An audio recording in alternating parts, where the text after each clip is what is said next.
Before posing my question, I would like to thank the organizers for making such a brilliant and stupendous effort. Now, coming to my question, I have a lot of interaction with Muslims because my early childhood and youth was spent among them.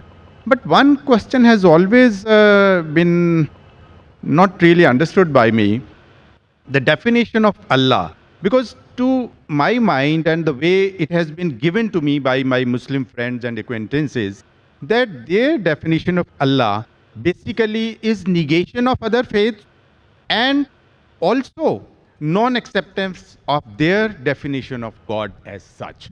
Your scholarship is very profound. I would like to be benefited by it. The brother asked a very good question, very important question, that he wants to know one thing which has been always in his mind: what is the definition of Allah in Islam? And the definition also includes many things which is negation, and it contradicts the definition of the other faiths.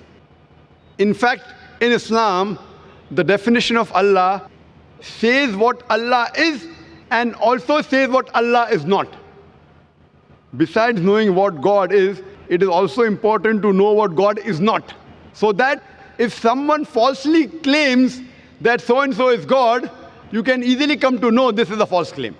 As far as the reply to what is the definition of Allah, the best reply that any Muslim can give you is from the Quran, from Surah Ikhlas, chapter number 112, verse number 1 to 4, which says, Kul huwallahu ahad. Say He is Allah one and only. Allahu Samad. Allah, the absolute and eternal. Lam yalid walam yulad. He begets not, nor is he begotten. Walam yakul lahu kufuwan ahad. There is nothing like him. This is a four-line definition of Allah subhanahu wa ta'ala, of Almighty God, given in the glorious Quran. This is the touchstone of theology. It is the litmus test to identify any person says so-and-so candidate is God. If that candidate fits in this four-line definition, we Muslims have got no objection in accepting that candidate to be God. The first is, Qul huwallahu ahad. Say it's Allah one and only. Allahu Samad. Allah, the absolute and eternal. Lam yalid walam yulad. He begets not, nor is he begotten. Walam yakul lahu kufuwan ahad. There is nothing like him. For example, I'll give you an example. There are some human beings who say that Bhagwan Rajneesh is God.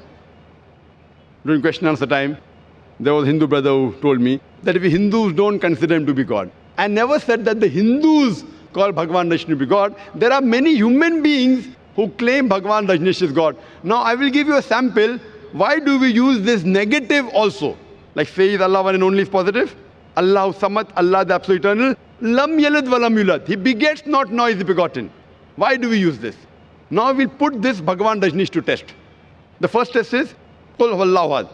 Says Allah one only. Was Bhagwan Rajneesh one and only?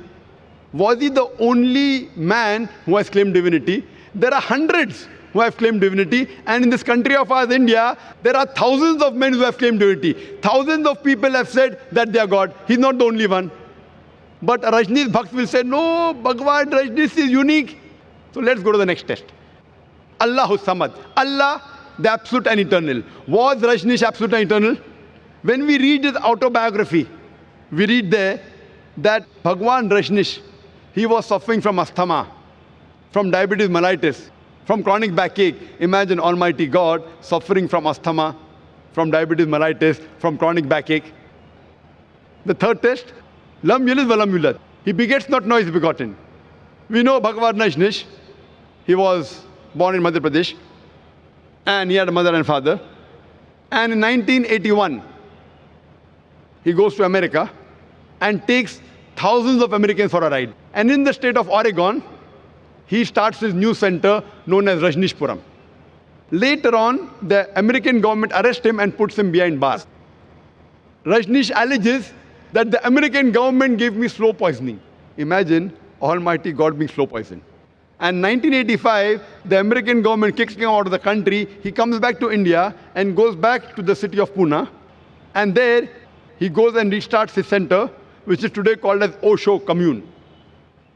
And if you visit Osho Commune today, if you go to a Samadhi, where his ashes have been kept after he died, it is mentioned over there on a Samadhi, on a stone, Osho, Bhagwan Rajneesh, Osho, never born, never died, but visited the earth from the 11th of December 1931 to the 19th of January 1990. Never born, never died. But visited the earth from the 11th of December 1931 to the 19th of January 1990. They forgot to mention on his samadhi that he was not given visas to 21 different countries of the world. Imagine Almighty God coming on this earth to visit different countries and requires visas. And the last test, Walam Yakullahu Kufuwan Ahad, is so stringent that the moment you can compare God to anything in this world, he is not God. Walam Yakullahu Kufuwan Ahad. We know Bhagavan Rajneesh. He had a white beard. Like the human being, he had two eyes, one nose, one mouth, two hands. The moment you can compare God to anything in this world, he is not God. Walam Yakullahu Kufuwan Ahad. For example, someone says that Almighty God is 1,000 times stronger than Arnold Schwarzenegger. You may have heard the name of Arnold Schwarzenegger, the person who got the title Mr. World, strongest man in the world, Mr. Universe, the strongest man in the universe. The moment you can compare God to anything in this world, whether it be Arnold Schwarzenegger, Dara Singh or King Kong, whether it be 1,000 times or 1,000,000 times, the moment you can compare God to anything in this world, he is not God. Walam Yakullahu Kufuwan Ahad. So this, brother, is, in short, the concept of Almighty God. As far as the second part of the question is concerned, that why does it contradict with the concept of God in other religions?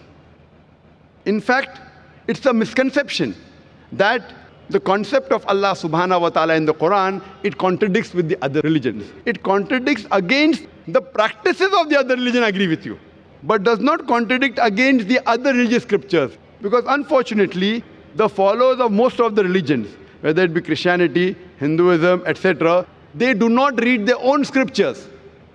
So if we analyze the practices of the non-Muslims, it does contradict. But if you go back to the scripture, if you have to understand the concept of God in any religion, the best is to try and find out what that scripture of that religion has to speak about God.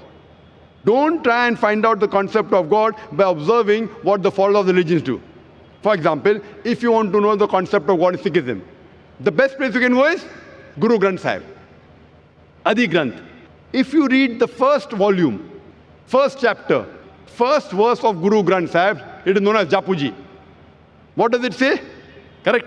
Known as Japuji. It says that God is one. He is called the true. He is called as eternal. He is existent. He is compassionate. He is free from fear and want. And if you know, in Sikhism, Sikhism believes in one God. It does not believe in idol worship. It does not believe in Avatarvada. And in the manifest form, he is called as Ekomkara. And unmanifest form, he is called as Omkara. And if you read the scriptures of Sikhism, there are various attributes given to Almighty God. If you read the 6 scriptures, Almighty God, he is called as Satyanama. He is called as holy name. He is called as Kartar, the creator. He is called as Rahim, merciful. He is called as Kareem, beneficent. He is also called as Vahe Guru, the one true God. So if you go back to the scripture, the concept of God in Sikhism and Islam is the same. Similarly, if you go to Hinduism, in Hinduism also, if you go back to the Hindu scriptures, it's clearly mentioned in the Upanishad, Chandogya Upanishad, chapter number 6, section number 2, verse number 1, Ekam Evidityam, God is only one without a second. It's mentioned in the Svetasastra Upanishad, chapter number 6, verse number 9, Nachasya Kasij, Janitana Chadipa. Of that God, there are no parents. He has got no superior. He has got no Lord. It's mentioned in Svetasastra Upanishad, chapter number 4, verse number 19, as well as Yajurved, chapter number 32, verse number 3, Na trasya pratima asti. Of that God, there is no pratima. Pratima in Sanskrit means, it means an image, a photograph, a painting, a picture, a portrait, an idol, a statue, a sculpture. So it says, Na tasya pratima asti. Of that God, there is no image, there is no painting, there is no portrait, there is no photograph, no sculpture, no idol, no statue. But unfortunately, yet you find that Hindus are doing idol worship. Who's to blame? I'm quoting the Vedas. Vedas is the highest authority amongst all the Hindu scriptures. But yet you find that Hindus do idol worship. Why? Because the scholars of Hinduism, they tell that, see, Brother Zakir, you know, at the lower level, People don't understand, so for concentration we require the idol. When we reach a higher level of consciousness, then idol is not required. So I tell this Hindu Pandit, we Muslims have already reached the higher level of consciousness. It is the basis of Hinduism, basis of Vedas. But there are some sects in Hinduism, like Arya Samaj, which completely denounce idol worship. So similarly, if you go to Christianity, if you read the Christian scriptures again idol worship. Yet you find that the Catholics, they make an image of God and they say, Jesus Christ, peace be upon Almighty God. So what we realize that if you go to the Christian scriptures, the Christianity and Islam, the teachings of Jesus Christ, peace be upon him, it is similar. But most of the Christians, what they claim, that Jesus Christ, peace be upon him, he claimed divinity. In fact, if you read the Bible, there is not a single unequivocal statement in the complete Bible where Jesus Christ, peace be upon him, himself says that I am God, always worship me. If any Christian can point out any unequivocal, any unambiguous statement in the Bible where Jesus Christ, peace be upon him, himself says that I am God, always worship me, I am ready to accept Christianity today. In fact, if you read the Bible, it's clearly mentioned. It's mentioned in Gospel of John, chapter number 14, verse number 28. Jesus Christ, peace be upon him, said, my Father is greater than I. Gospel of John, chapter number 10, verse number 29.